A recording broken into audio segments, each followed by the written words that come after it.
ሰላምታ ይሁን የተወደዳችሁ ምርጥ የሀገሬ ልጆች በመላው አረብ ተሰዳችሁ የምትኖሩ ቅመሞች ሰላማችሁ ይብዛ።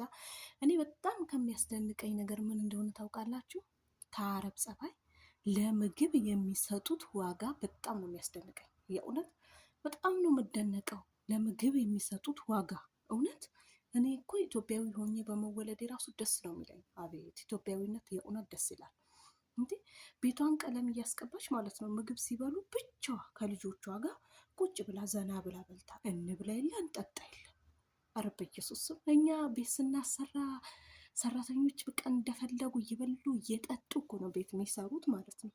እኛ ኢትዮጵያውያኖች አሁን ብቻሽን ትበያለሽ አንቺ? የኛዎቹ ብቻችን እንበላለን። አሁን ብቻህን ትበላለህ። ስለዚህ ኢትዮጵያዊነት ያኮራል። የእውነት ይሄ አብሮ መብላት ምን ይሉኛል ይሉንታ ማወቅ፣ እነዚህ እኮ ይሉንታ ያውቁ ምንም ደግሞ የሚሰሩት ምንም አይመስላችሁም። ቁጭ ብለው ምግብ እየሸተታቸው ቁጭ ብለው በሉ። እኔ ገርሞኝ እንዲሁም እናቷ ቤት ደግሞ ምሰራለች ነገርኳት። አንቺ እንደዚህ እኮ ለዛ እኮ ነው የሚቀየሩት አለች። ለዛ ነው የሚቀየሩ ከእነሱ የበለጠ ደግሞ እሷ አስደነቀችኝ። እንዴ ምግብ መስጠት ነው ማለትሽ ነው ድህነት ላይ ጨመረ ምናምን ነገር አልኳት ማለት ነው። እናም ምልላችሁ ፈልጌ ነው በእውነት ለምግብ የሚሰጡት ዋጋ ይለያል። ለምግብ የሚሰጡት ቦታ በጣም ይለያል። ጥሩ ነው መጥፎ ነው ትላላችሁ? እኔ ገርሞኝ ነው የእናንተን አላውቅም።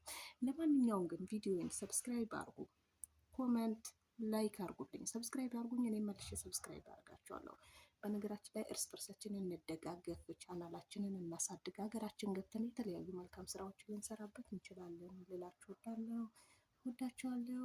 ባይ